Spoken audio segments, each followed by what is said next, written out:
chỉ hơi cảm một tí thôi. Bố ốm, con phải tự biết chăm sóc bản thân con nhé. Bố ơi bố, con muốn đi học nội trú để sau này trở thành một bác sĩ, để khi nào bố ốm con sẽ chăm sóc cho bố.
Ơi, nhà mình còn thuê người làm không anh?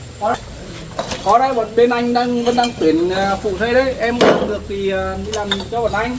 Làm hết ngày thì bọn anh trả tiền. Vâng, thế để em phụ cho bọn anh nhé. Vâng, chào chú nha, chào các anh nhé.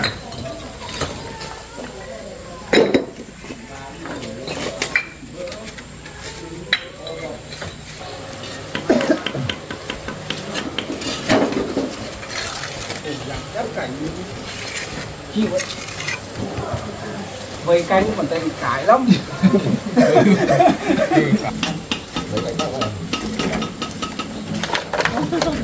Cãi. Ông à, ông xem à.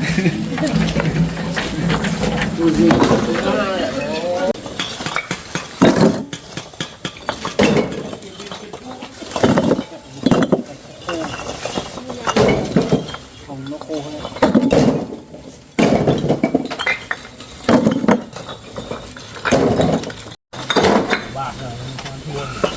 Nó khô nó trong cái bãi rồi.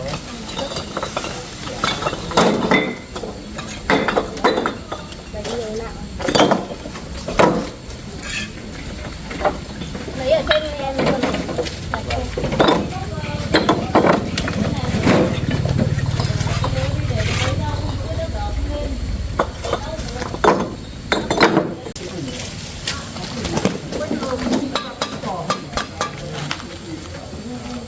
Chối không quay không. Thoải mái. Em loại gì cả làm được.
Cả em.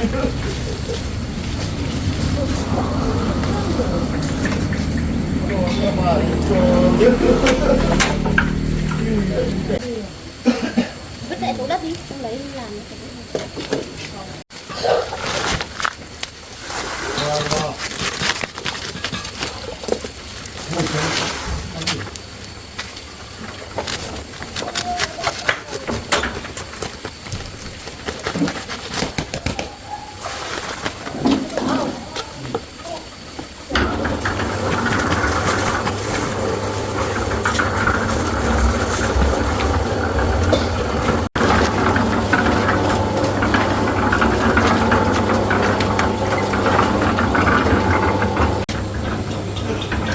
Cái này xúc vào nhiều. Xúc nhiều.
Cái gì mình chưa để gạch rồi, rất là chưa.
Chung luôn.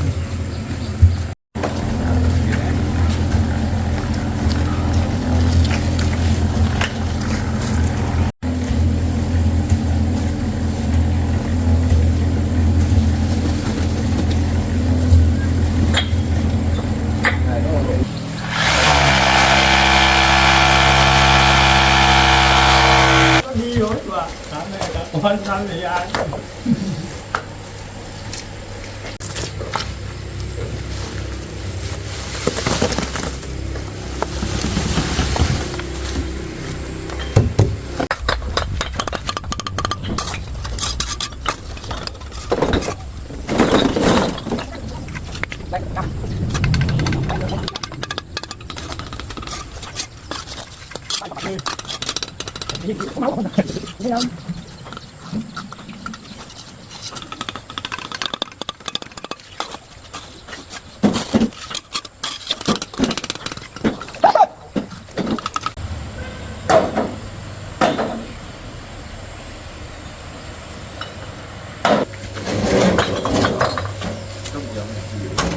Vài bữa rồi lúc rồi.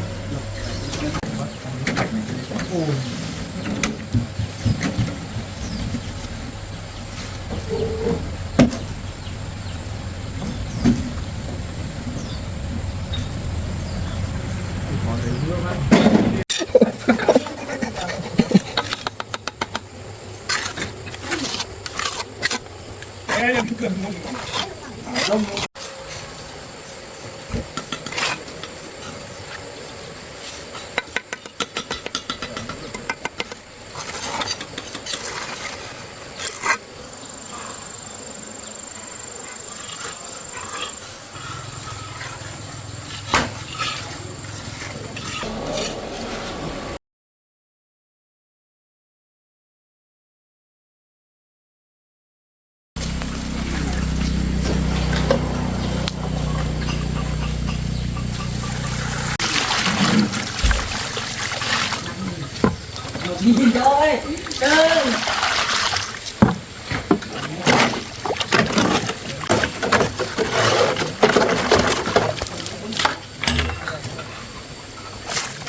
Chạy lên như này.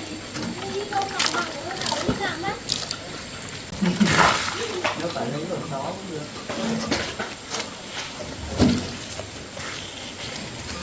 Chua không?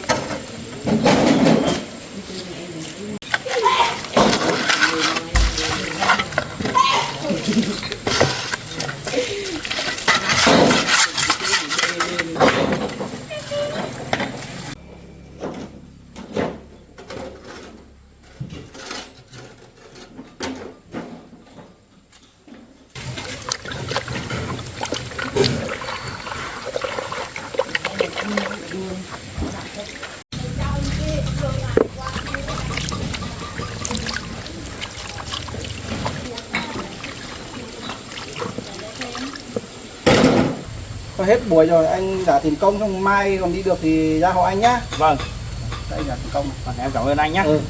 Về nhá. Vâng ạ.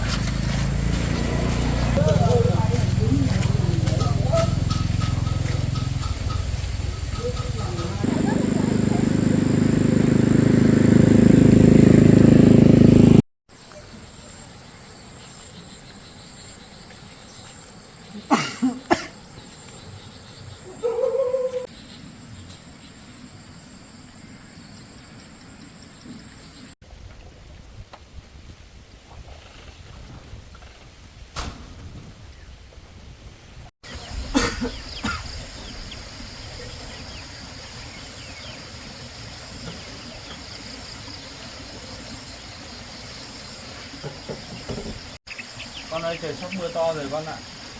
Em có đồ đạc thì cần cất thì mình cất đi thôi con ạ.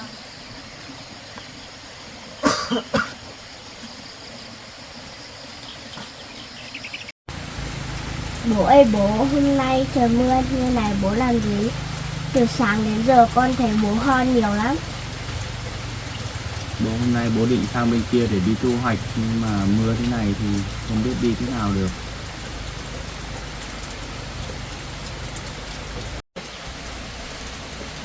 Con thấy mặt bố đỏ lắm.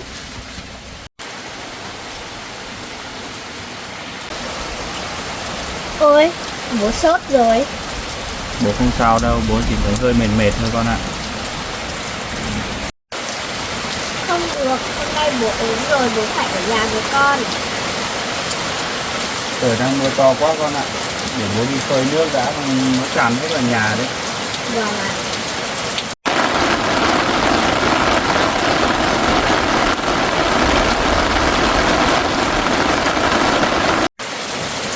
Bố mặc áo mưa và nhát không có ướt hết người đấy.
gì đi.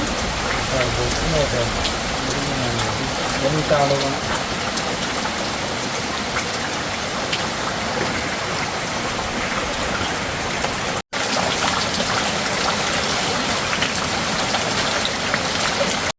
Bố ơi, bố uống nước đi.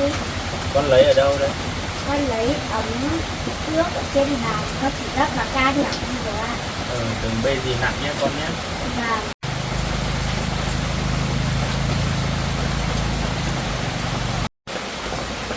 bố ơi, bố lau mặt đi cho đỡ nóng. Ai dạy con thế? Ừ, lúc con ốm bố cũng làm vậy với con mà. Nhớ lúc con sốt bố cũng ngồi cạnh con cả đêm. Bố lúc nào cũng nói không sao, Vì bố không muốn con lo. nhưng con vẫn lo.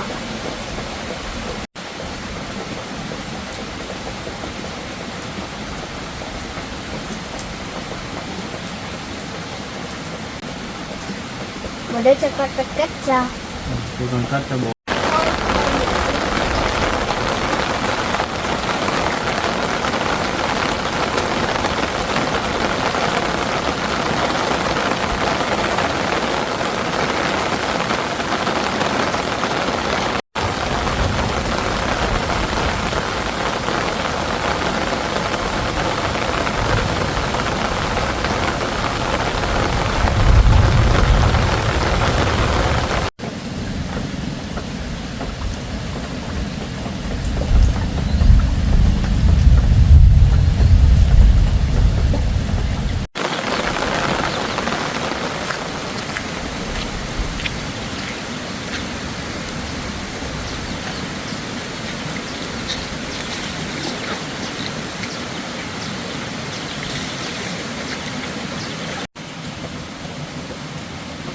Bố ơi, con ngồi đây học bài, khi nào bố cần gì thì bố gọi con nhé. Khi nào ngồi học bài thì ngồi sang đây một tí, không vì lại gây cảm của bố đấy. Vâng ạ. Con ngồi học ở đây thôi, không làm ồn đến bố nghỉ đâu. Hôm nay bố nhờ con đấy. Vâng.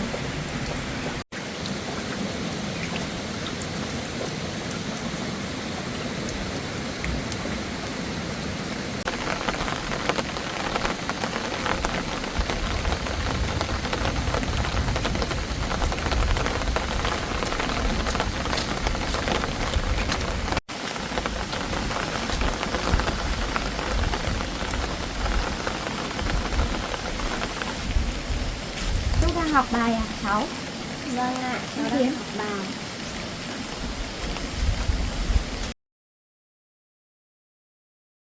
Anh Tiến ốm ạ? Tôi chỉ hơi cảm một tí thôi. Sáng nay bố cháu chưa ăn gì, bố cháu chỉ uống mỗi nước thôi. Vậy để em nấu cho anh một chút cháo. Thôi không cần đâu. Anh không cần nhưng mà con gái vẫn còn đang lo. Vậy thì phiền cô một chút. Không phiền đâu anh ạ.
Cô ơi, cô có cần con giúp gì không? Không cần đâu con ạ. Cô tự làm cũng được. Con cứ lên học bài của con đi. Vâng ạ. Ngoan lắm.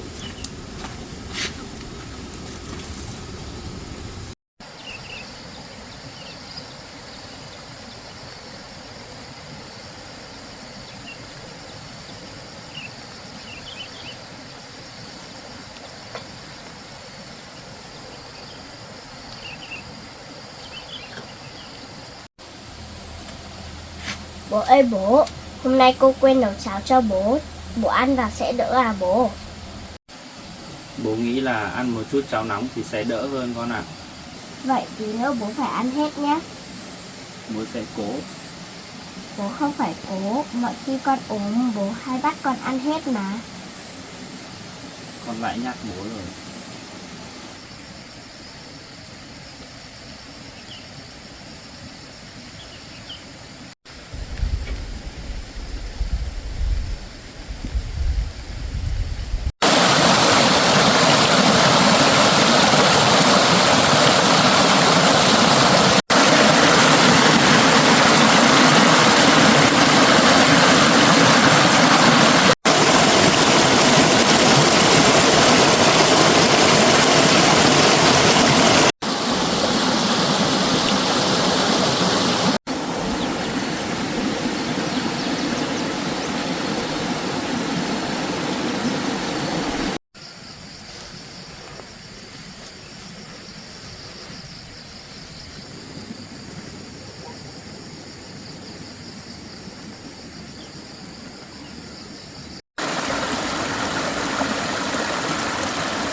Vậy ăn chút cháo nhỉ?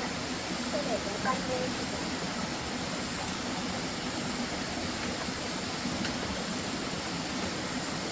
Bố ăn đi. Còn nóng không hả bố? Vừa rồi con ạ. Bố ăn thêm đi cho khỏe. Bố sẽ cố con ạ. Ở trong nồi vẫn còn một ít cháo, lát anh ăn thêm thì lấy ạ. Cảm ơn em nhé. Hôm nay em chỉ nấu cháo cho anh ăn thôi đã. Rồi chuyện khác thì để hôm khác sẽ nói sau. Bố ăn xong đi rồi lau mồ hôi. Bố cảm ơn con. Hôm nay bố cũng mệt mà. Bố ăn xong rồi nghỉ đi.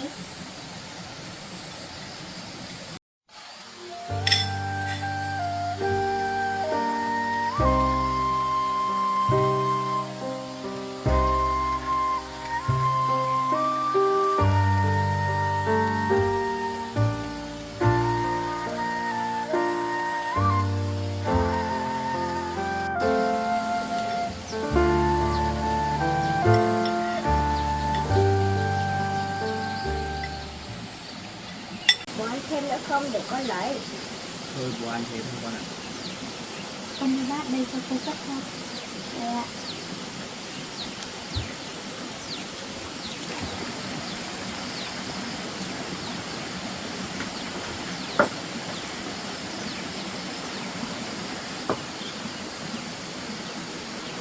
Trúc ơi, Dạ. con đi xuống đây ăn cháo đi để cho bố nghỉ con. Vâng.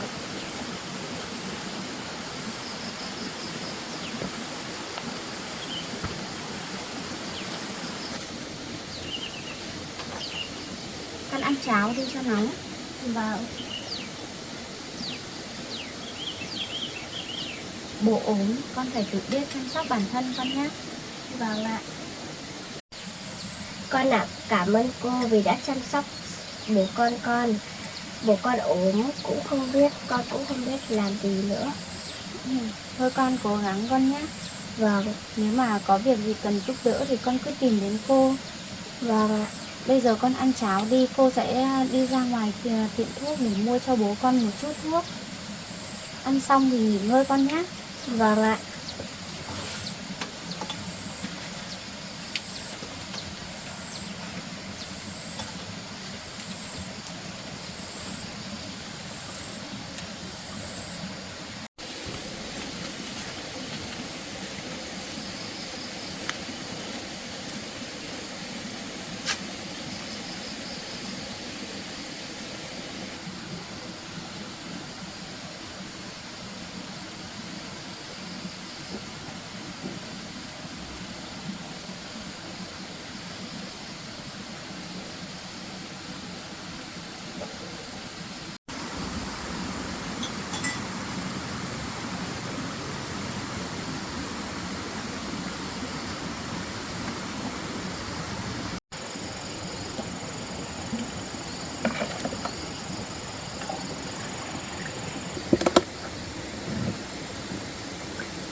Bố ơi bố, Con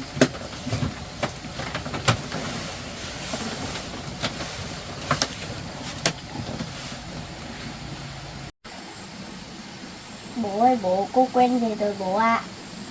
Cô ấy về lâu chưa con? Cô ấy về được một lúc rồi. Cô ấy dặn con bảo là cô đi mua thuốc cho bố. Thế cô ấy có dặn con gì nữa không?